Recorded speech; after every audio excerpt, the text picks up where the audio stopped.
नमस्कार मंडळी, श्री स्वामी समर्थ. मंगळवार 3 मार्च 2026 रोजी पहिलं चंद्रग्रहण होणार आहे. 2 तारखेला होळी आहे आणि 3 तारखेला मंगळवारी चंद्रग्रहण होणार आहे. हे ग्रहण किती वाजता सुरू होणार आहे, किती वाजता संपणार आहे, या ग्रहणांचा वेदारंभ म्हणजेच ग्रहणाचं सूतक किती वाजल्यापासून सुरू होत आहे, विशेष करून गर्भवती स्त्रियांनी कुठल्या प्रकारचे नियम पाळावेत, तसेच घरातील वृद्धांनी कुठल्या प्रकारचे नियम पाळावेत, ग्रहणांमध्ये आपण काय करावे, काय करू नये, याविषयी कुठल्याही प्रकारची भीती मनात न बाळगता संपूर्ण शुद्ध माहिती आपल्याला या व्हिडिओच्या माध्यमातून मिळणार आहे. त्यामुळे हा व्हिडिओ आपण शेवटपर्यंत नक्की पहा. मंगळवार 3 मार्च 2026 रोजी दुपारी 3:20 हे ग्रहण सुरू होणार आहे. त्यानंतर 5:04 या ग्रहणांचा मध्यकाळ असणार आहे आणि ग्रहणांची समाप्ती सूर्यास्ताच्या नंतर म्हणजेच 6:48 होणार आहे.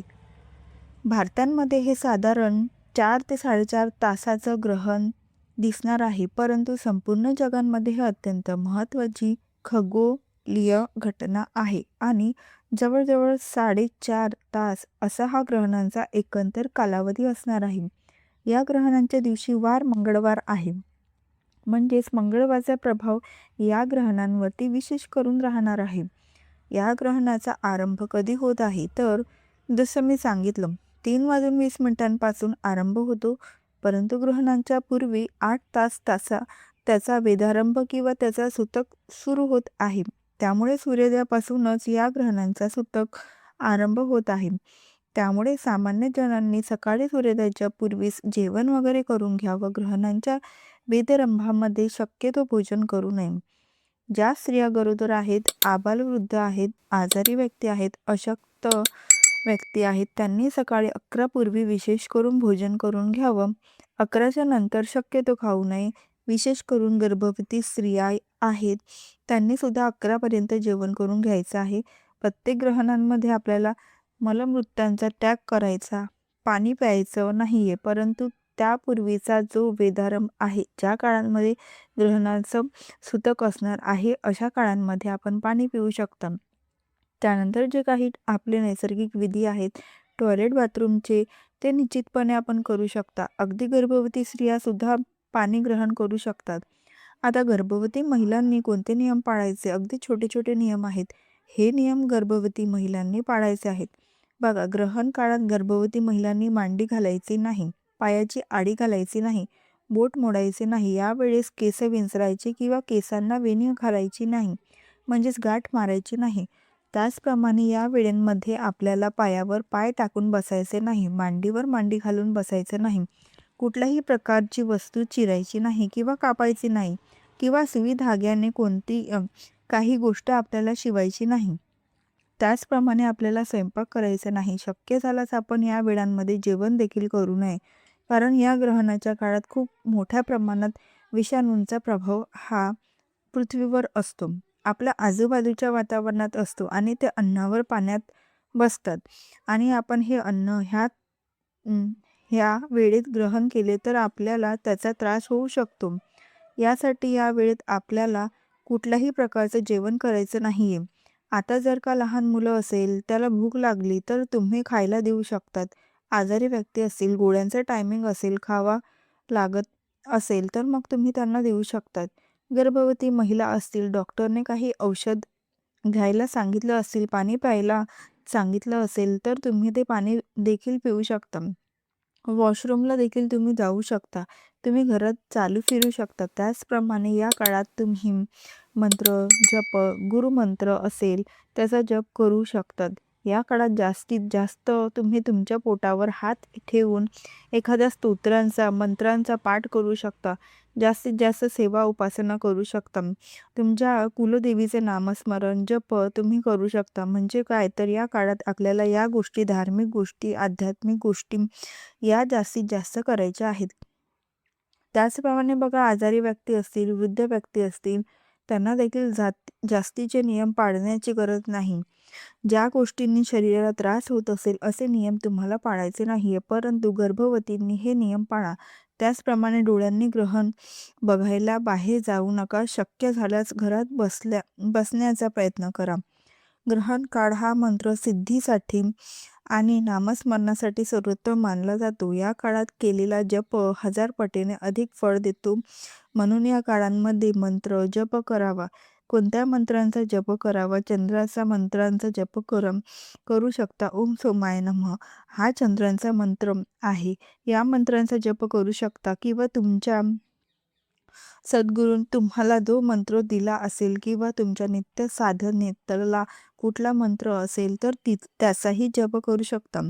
महामृत्युंजय मंत्र सुद्धा ग्रहण काळांमध्ये म्हणावा. नकारात्मकता दूर करण्यासाठी रामदास स्वामींनी लिहिलेले मारुती स्तोत्र असेल, हनुमान चालीसा असेल, बजरंग बाण असेल, अशा स्तोत्रांचे पठण करणं देखील लाभदायक मानलं जातं. कुलदेवताचे नाव घेणं सुद्धा सर्वात प्रभावी ठरतं. या सगळ्या गोष्टी करायला जमतीलच असं नाही. त्यातली कुठलीही एक गोष्ट जमली तर ती अवश्य करावी. ज्यांचे भाग्य साथ देत नाही त्यांच्यासाठी हे ग्रहण एक दुर्मिळ संधी आहे. भगवान वेदव्यास म्हणतात की ग्रहण काळात केलेले जप, दान, ध्यान आणि सत्कर्म हे 1,00,000 पट फळ देतात. तुमच्याकडे कोणताही मंत्र नसेल तर श्री स्वामी समर्थ या मंत्रांचा जप करा. होळीची पौर्णिमा ही मंदादी तिथी आहे. या दिवशी केलेले तर्पण पितरांना 2000 वर्षे तृप्त करते. त्यामुळे पितरांचे तर्पण आवश्यक करावे. सूतक ग्रहणांच्या 9 तास आधी सूतक लागते. त्यापूर्वीच देवाची पूजा करून घ्यावी. म्हणजे सूर्योदयापूर्वीच पूजा करून घ्यावी. तसेच सूतकापूर्वी सर्व अन्न आणि पाण्याच्या भांड्यात कुशा किंवा तुळशीचे पानं किंवा दुर्वा टाकावे. ग्रहण सुरू होण्यापूर्वी आणि ग्रहण सुटल्यानंतर वस्त्रसहित स्नान करणे आवश्यक आहे. दान करण्याचे नियम. ग्रहण काळात बाहेर जाऊ नये. त्यामुळे ग्रहण चालू असतानाच गायीच्या चाऱ्यासाठी, पक्ष्यांच्या अन्नासाठी किंवा गरिबाच्या वस्त्रांसाठी पैसे किंवा अन्न बाजूला काढून स्पर्श करून ठेवावे. ते दान ग्रहण काळातच मानले जाईल. जरी तुम्ही ते नंतर दिलं तरी चालेल. काय करू नये? झाडे तोडू नका. ग्रहण दिवशी पाने, लाकूड आणि फुले तोडू नका. पौर्णिमेला तुळस तोडू नका. प्रवास करू नका. विहिरीजवळ, पाण्याजवळ जाऊ नका. उघड्या डोळ्यांनी चंद्रग्रहण पाहू नका. कपडे धुवू नका किंवा पिळू नका.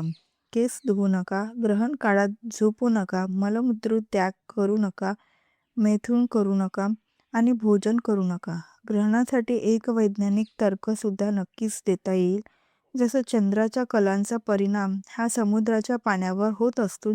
चंद्रावर समुद्रात भरती आणि ओहोटी येते. समुद्रासारख्या एवढ्या मोठ्या विशाल जलाशयावर चंद्राचा परिणाम होत असेल तर माणसाच्या शरीरात तर 70% पाणी आहे. आणि म्हणूनच असं म्हटलं जातं की चंद्राचा परिणाम माणसाच्या शरीरावर, मनावर होतो आणि म्हणून त्याच्यासाठी चंद्रग्रहणाच्या काळात हे नियम पाळायला सांगितले जातात. चंद्रग्रहण ही केवळ एक खगोलशास्त्रीय घटना नसून आध्यात्मिक दृष्टीने हा काळ अत्यंत संवेदनशील मानला जातो.